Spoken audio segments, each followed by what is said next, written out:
जी हाँ दोस्तों, आज के इस वीडियो में मोस्ट इम्पॉर्टेंट क्वेश्चन पर बात करेंगे और इसको बताने के लिए मैं यहाँ पर एक ट्रिक को लिख रखा हूँ। अगर इस ट्रिक को समझ जाओगे दोस्तों तो 100% ये क्वेश्चन आपके दिमाग में सेट हो जाएगा और आप एग्जाम में पेज भर के आओगे।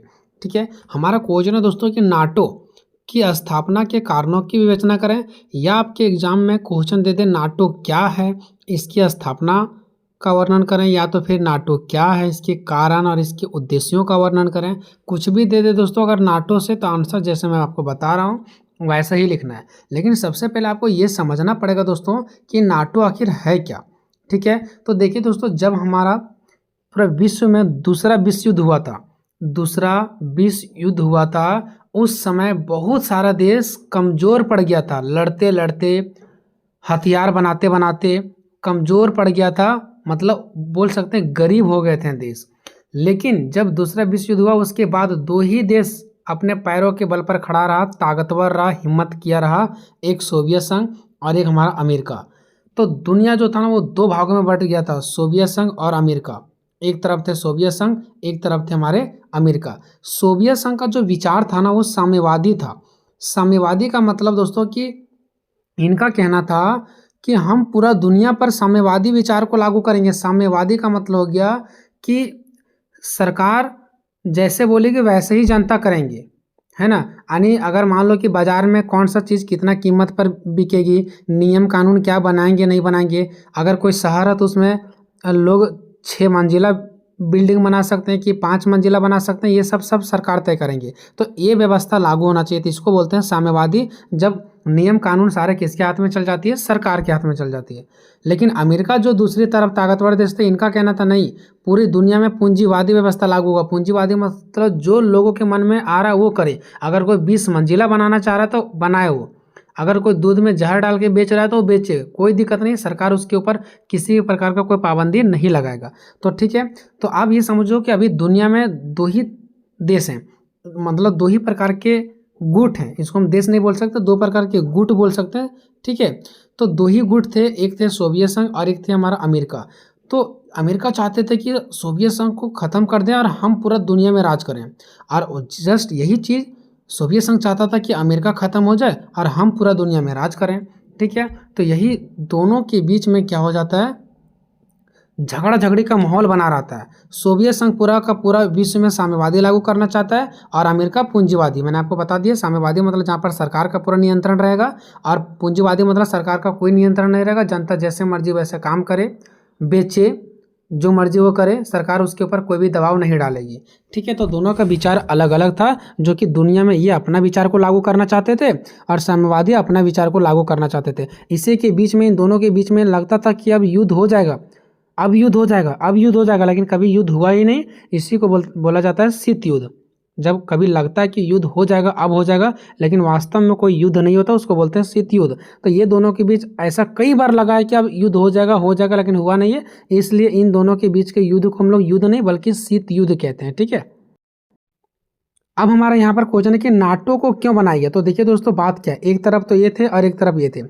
अब जो सोवियत संघ थे ना, वो अपना धीरे धीरे कदम जो बढ़ा रहे थे वो पूर्वी यूरोप की तरफ बढ़ा रहे थे। पूर्वी यूरोप में बहुत सारे देश हैं, वहाँ एक देश नहीं बहुत सारे देश हैं। तो पूर्वी यूरोप में जो कुछ देश थे ना, उस देश को जो थे ना वो सोवियत संघ अपने कब्जा में कर लिए थे।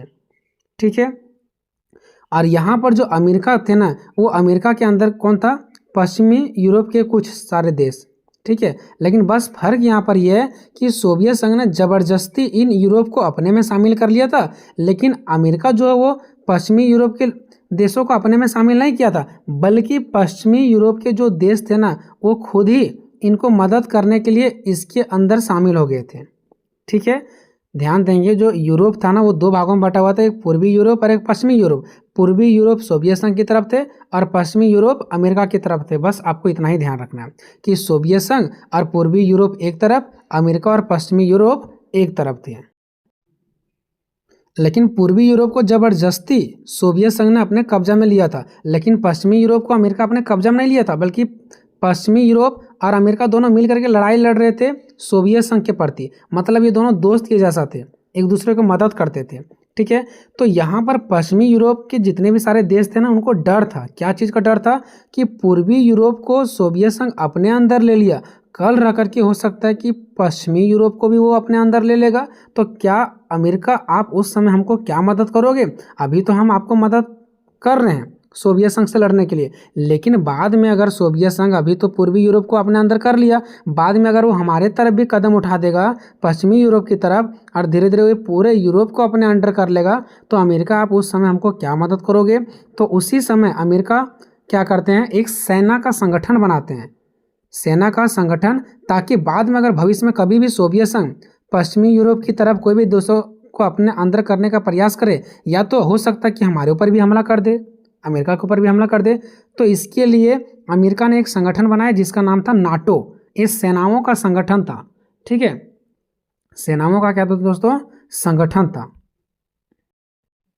यानी कि ऐसे समझो सेनाओं का एक ग्रुप बनाया गया, बहुत सारे सेनाओं का एक ग्रुप बनाया गया जिसका नाम था नाटो।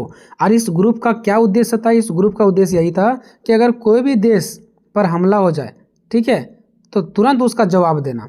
और इसका एक नारा भी था कि मान लो कि सोवियत संघ आकर के पश्चिमी यूरोप के कोई एक देश पर हमला करे, सिर्फ इसी पर करे, तो क्या ये देश और भी जो बगल के देश वो तमाशा देखेंगे? नहीं। अमेरिका का ये कहना था, जो नाटो को बनाया गया था, कि अगर कोई भी देश पर हमला करे तो हम लोगों को ये मानना होगा कि हम सभी पर हमला हो रहा है, और इसी को सोच करके हम लोगों को क्या करना पड़ेगा, कदम उठाना पड़ेगा। ये नहीं कि कोई दूसरे पर हमला किया तो हम चुप रहेंगे, नहीं। अगर किसी भी एक देश पर हमला होता तो ये मानना है कि हम सभी देशों पर हमला हो रहा है और इसी के विरोध में हम लोग को क्या करना है, कदम उठाना है। तो इसीलिए नाटो बनाया गया था दोस्तों। ये अमेरिका के द्वारा बनाया गया था, लेकिन इसके अंदर जो देश थे वो अमेरिका भी शामिल थे और पश्चिमी यूरोप के भी कुछ जो वहाँ पर देश थे वो क्या थे, शामिल थे। ये था पूरा कहानी इसका, ठीक है। तो अमेरिका के द्वारा नाटो इसीलिए बनाया गया था ताकि जो पश्चिमी यूरोप के कोई भी देश पर अगर हमला हो, ठीक है, तो नाटो के जो सेना के संगठन है ना, सेना लोग, वो इनको रक्षा करे, साथ ही साथ अमेरिका का भी रक्षा करे। हो सकता है अमेरिका के ऊपर भी हमला हो जाए तो अमेरिका का भी रक्षा करे। और सोवियत संघ को बढ़ता हुआ अमेरिका नहीं देखना चाहता था, तो अमेरिका ये चाहता था कि हम एक संगठन बना के रखेंगे, कभी भी ज़रूरत पड़ेगा हमको। देखिए दोस्तों, अगर इस क्वेश्चन का बहुत ही बेहतर तरीक़ा से समझना चाहते हैं तो आप क्या करें, एक यहाँ पर पेज ले लें, ठीक है, और उसमें इस तरह से डायग्राम बना लें और उस पेज को सामने रखें। उसके बाद क्वेश्चन सारा समझते जाएं, आपको यूं ही समझ में आ जाएगा, ठीक है। चलो यहाँ पर देखते हैं सबसे पहले इसका आंसर। सबसे पहले भूमिका देखते हैं, ठीक है। द्वितीय विश्व युद्ध के बाद दुनिया जो था वो दो हिस्सों में बट गया था दोस्तों, एक अमेरिका और एक सोवियत संघ, ठीक है, दोनों तरफ बट गया था। सोवियत संघ तेजी से पूर्वी यूरोप में अपना शासन फैला रहा था, है ना। जो सोवियत संघ था वो पूर्वी यूरोप में अपना तेजी से क्या कर रहा था, शासन फैला रहा था, ठीक है। इसी डर से अमेरिका और पश्चिमी यूरोप ने, इसी डर से कौन, अमेरिका और जो पश्चिमी यूरोप है, ठीक है, इसी डर से अमेरिका और पश्चिमी यूरोप के देशों ने अपनी रक्षा के लिए, ठीक है, ताकि कल होकर के सोवियत संघ हमारे ऊपर हमला ना कर दे, 4 अप्रैल 1949 को एक सैन्य ग्रुप बनाया, सेनाओं का ग्रुप बनाया, जिसको सेना का संगठन भी कह सकते हैं। ग्रुप या संगठन एक ही है, ठीक है, जिसे नाटो कहा गया। जो सेनाओं का ग्रुप बनाया गया था ना, ताकि कभी भी संकट में हमारे सेना लोग लड़ेंगे, तो इसी का नाम दिया गया नाटो। और इसका मुख्य नियम क्या था पता है नाटो का, कि यदि किसी एक भी सदस्य देश पर हमला करे, सदस्य देश मतलब वही जो जो देश उसमें शामिल थे नाटो में, यानी जो जो देश इधर थे, जो जो सदस्य देश इधर थे, ठीक है। अब इधर वाला को थोड़ी ना मदद करेंगे, तो जो जो भी देश थे ना उस पर अगर हमला हुआ तो सभी देश मिलकर उसका बदला लेंगे। यानी कि कोई भी अगर एक देश पर भी हमला हुआ तो सभी देश मिलकर के वो क्या करेंगे, उस पर हमला करेंगे। यही एक नाटो का क्या था, मेन उद्देश्य था। आगे देखो, नाटो, जो ये नाटो था ना, इसका मुख्यालय ब्रुसेल्स था। ये 1 नंबर में आ सकता है, इसलिए मैंने यहाँ पर ये चीज़ें लिख दिया है, ठीक है। नाटो का मुख्यालय ब्रुसेल्स था, जो कि बेल्जियम में है। शुरुआत में इसमें 12 देश शामिल थे, यानी कि जो नाटो में थे ना, इसमें लगभग शुरुआत में कितने देश थे, 12 देश ही थे। लेकिन बाद में धीरे धीरे और भी पश्चिमी यूरोप के देश बोले कि नहीं ये चीज़ सही है, हम भी आपको साथ देंगे, हम भी इसमें रहेंगे, हम भी इसमें रहेंगे। और धीरे धीरे बढ़ते बढ़ते आज के समय में अगर मैं बात करूँ तो टोटल 32 सदस्य शामिल हैं नाटो में, ठीक है। उनको अच्छा लगा होगा कि देखो बहुत अच्छा विचारधारा है, अगर एक के ऊपर हमला हो रहा है तो सभी देश मदद करेंगे तो अच्छा बात है, तो हम भी इसमें मिल जाते हैं। ऐसा और भी करते करते 32 देश मिल गए।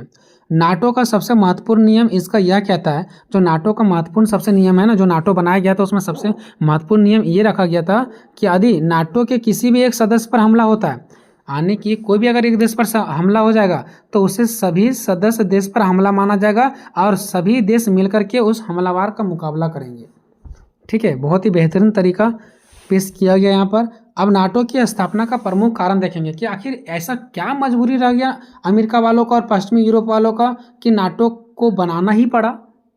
क्या इसके अंदर इतना शक्ति नहीं था कि ये सोवियत संघ का मुकाबला कर सकते थे, लेकिन ये अपने सुरक्षा के लिए, पश्चिमी यूरोप के देशों की सुरक्षा के लिए नाटो का निर्माण किया गया।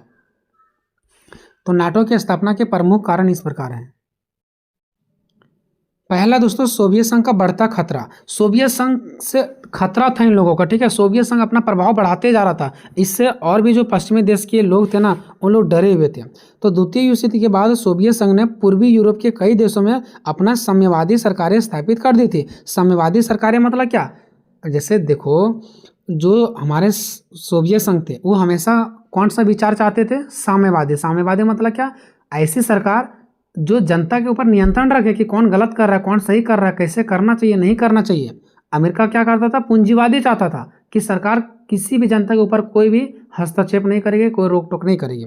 तो इसी चीज़ों को जो सोवियत संघ था ना, पूर्वी यूरोप के कई ऐसे देशों में अपना साम्यवादी विचार को पेश करना चाहते थे, उसके अंदर जबरदस्ती थोपना चाहते थे। कौन, पूर्वी यूरोप के देशों के ऊपर, और वहाँ पर अपना सरकार बनाना चाहते थे। अमेरिका और जो पश्चिमी यूरोप के देश थे ना, उसको यह डर था कि सोवियत संघ आज तो पूर्वी यूरोप पर अपना कब्जा जमाना चाहता है, ठीक है। इसके विस्तार को रोकने के लिए एक मजबूत सैन्य संगठन का जरूरत है। यानी जो सोवियत संघ पूरे यूरोप पर अपना कब्जा जताना चाहता है। पहले तो जो सोवियत संघ था वो कहाँ पर अपना कब्जा किया, पूर्वी यूरोप में। अब अमेरिका और पश्चिमी यूरोप के देशों को यह डर था कि सोवियत संघ पूरे यूरोप पर अपना कब्जा जमाना चाहता है। आज तो पूर्वी यूरोप पर कर लिया, क्या पता कल पश्चिमी यूरोप पर कर लेगा, तो पूरा यूरोप पर ये अपना कब्जा जमाना चाहता है। इसके विस्तार को रोकने के लिए, ये जो आगे बढ़ते जा रहे थे, कब्जा करते जा रहे थे, इसी को रोकने के लिए एक मजबूत सेना का संगठन बनाया गया जिसका नाम था नाटो। शीत युद्ध का शुरुआत, जब शीत युद्ध का शुरुआत हुआ, शीत युद्ध का मतलब क्या, लग रहा था कि अमेरिका और सोवियत संघ के बीच लड़ाई हो जाएगा, ठीक है। ऐसा लग रहा था ये दोनों के बीच लड़ाई हो जाएगा, लेकिन वास्तव में हुआ नहीं। तो अमेरिका को भी लगा कि वास्तव में अभी तक कोई लड़ाई नहीं हुआ, क्या पता कल रखा के कोई लड़ाई हो जाए, तो इसके लिए हमको नाटो बना करके रखना पड़ेगा, ठीक है। तो शीत युद्ध का मतलब वही था कि अभी तक लड़ाई हुआ नहीं था, लेकिन शीत युद्ध शुरू हो चुका था। मतलब लग रहा था कि अब लड़ाई होगा, लेकिन अभी तक हुआ नहीं था, ठीक है। इसी को बोला जाता है शीत युद्ध। तो इसी की वजह से नाटो बनाना पड़ा, ताकि हो सकता अगर लड़ाई हो जाता तो फिर हम क्या करते। तो युद्ध खत्म होते ही, जैसे ही दूसरा विश्व युद्ध खत्म हुआ, दुनिया दो गुटों में बट गया, हमको पता है। एक तरफ पूंजीवादी अमेरिका था और दूसरी तरफ साम्यवादी क्या था, सोवियत संघ था।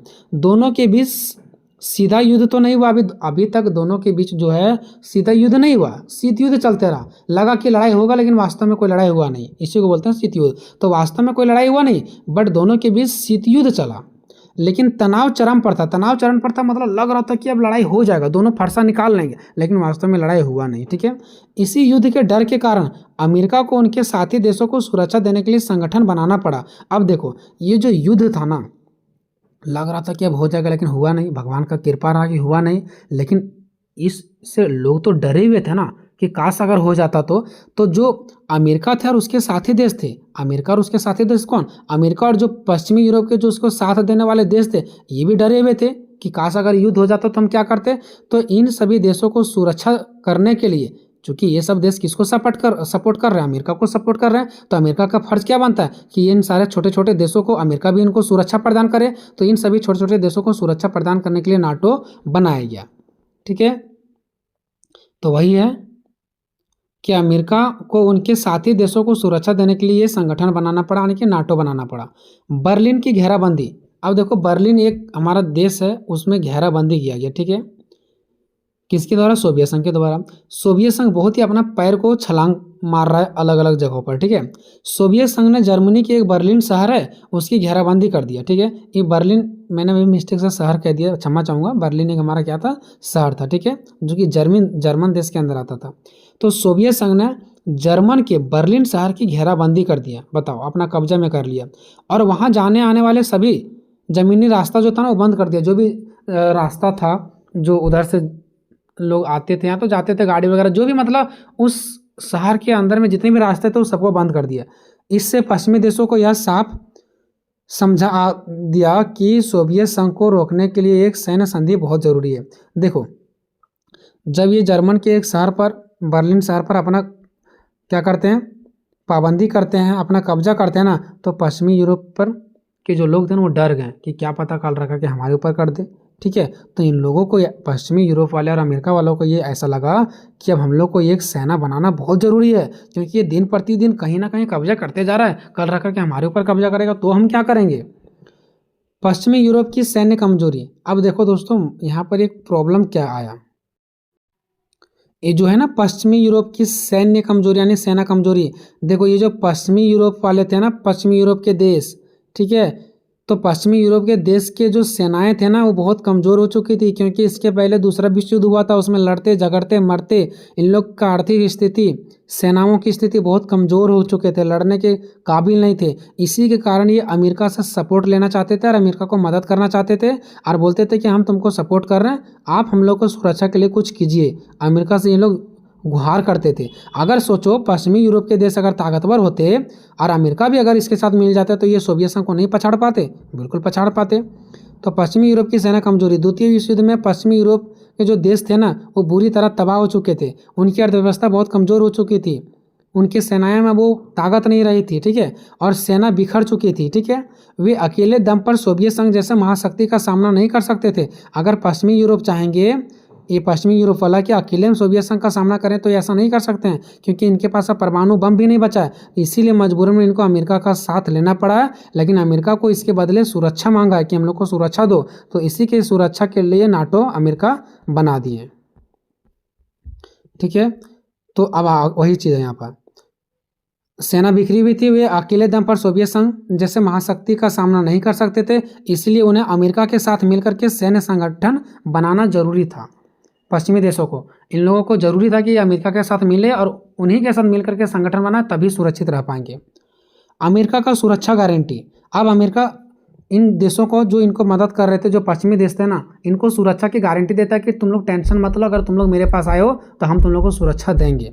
तो इसी सुरक्षा के लिए ये नाटो का बनाना पड़ा। ठीक है, तो यूरोपीय देशों को एक ऐसी महाशक्ति का जरूरत था, यानी यूरोपीय देशों मतलब कौन यूरोपीय देश है, ये पश्चिमी यूरोपीय देशों को, ठीक है, यानी पश्चिमी यूरोपीय देशों को एक ऐसा महाशक्ति यानी एक ऐसा महाशक्तिशाली देश का जरूरत था जिसके पास परमाणु हथियार हो, और ये किसके पास था, अमेरिका के पास था। इसीलिए तो ये लोग अमेरिका के पास गए थे।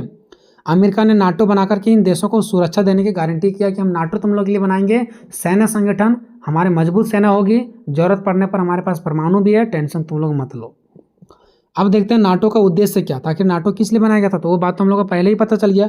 तो इसका सबसे पहला उद्देश्य था कि जो भी इसमें सदस्य देश है, सदस्य देश का मतलब होता है दोस्तों जो जो नाटो में देश शामिल थे, इसको बाहरी हमले से बचाना, अगर कोई बाहरी हमला हो जाता है तो उससे इनको बचाना। सोवियत संघ के बढ़ते कदम, जो सोवियत संघ अपना दिन प्रतिदिन कदम बढ़ा रहा था ना, इसका मुख्य उद्देश्य था उसको रोकना। सोवियत संघ साम्यवादी विचारधारा के बढ़ते प्रभाव को रोकना। जो सोवियत संघ का विचारधारा था ना साम्यवादी, ये पूरे देश में, पूरे विश्व में थोपना चाहते थे साम्यवादी विचारधारा। तो इस विचारधारा को रोकने के लिए नाटो का निर्माण किया गया था। युद्ध से टूटे हुए यूरोप, जो युद्ध हुआ था ना द्वितीय विश्व युद्ध, उसमें जो यूरोप के देश टूट गए थे ना, उसको एक मंच पर लाना ताकि फिर से वही तरीका से वो खड़ा हो सके जैसा युद्ध से पहले था। अभी तो वो लड़खड़ा करके गिर चुके हैं, कमज़ोर हो चुके हैं, तो उन लोगों को एक ऐसा मंच देना इनका काम था नाटो का, जिससे आने वाला समय में फिर ये वही बल से, वही ताकत से खड़ा हो सके, ताकि वे आपस में लड़ने के बजाय एकजुट होकर के मजबूत बन सके। दुनिया में कहीं भी अगर गृह युद्ध या तो फिर बड़ा मानवीय संकट आने पर शांति स्थापित करने के लिए भी अपनी सेना भेजना। देखो अमेरिका भी जो नाटो बनाया था ना, वो इसलिए भी बनाया था कि कोई भी अगर दुनिया में कहीं गृह युद्ध हो जाए, गृह युद्ध मतलब कोई देश के अंदर ही अगर युद्ध हो जाए, तो जब देश के अंदर ही युद्ध होता है तो उसको बोलते हैं गृह युद्ध। तो कोई भी अगर देश के अंदर ही अगर गृह युद्ध हो जाता है, यानी इन सभी देशों के अंदर अगर कोई आपस में ही अगर अंदर में ही कहीं युद्ध हो जाता है, तो उसको रोकने के लिए हम अपने सेना को यहाँ पर क्या करेंगे, भेजेंगे, है ना। यानी दुनिया में कहीं भी अगर गृह युद्ध हो जाए, चाहे कोई बड़ी तरीका से मानव के ऊपर संकट आ गया, लोगों के ऊपर संकट आ गया, तो उसको बचाने के लिए, उसको शांति स्थापित करने के लिए हम अपनी सेना को वहाँ पर भेजेंगे। इसलिए नाटो बनाया गया था। आखिर नाटो में बहुत मजबूत सेना होंगे, तभी तो ये दूसरे को मदद कर पाएंगे ना। अब आते हैं निष्कर्ष पे। साफ शब्दों में कहें तो नाटो की स्थापना सोवियत संघ के खतरों से बचने और आपस में मिलकर अपनी रक्षा करने के लिए की गई थी, है ना। जो दिन प्रतिदिन सोवियत संघ अपना कदम बढ़ा रहे थे ना, तो उससे बचने के लिए और आपस में मिलजुल करके रहने के लिए पश्चिमी यूरोप वाले और अमेरिका मिलजुल कर रहने के लिए नाटो का निर्माण किया गया था। फर्स्ट में इसमें 12 देश थे, लेकिन धीरे धीरे बढ़ते बढ़ते इसमें 12 सदस्य आज के समय में हो गए, ठीक है। और यह दुनिया का सबसे बड़ा सैन्य संगठन है, यानी सेनाओं का ग्रुप वाला सबसे बड़ा, इसको हम बोल सकते हैं नाटो, जो सेना का संगठन सबसे बड़ा है। अभी तक इतना ज़्यादा सदस्य वाले सेना का संगठन नहीं बना। तो ये वीडियो कैसा लगा दोस्तों, कमेंट में अपना राय जरूर दीजिएगा। मिलते हैं नेक्स्ट वीडियो में, तब तक जय हिंद जय भारत।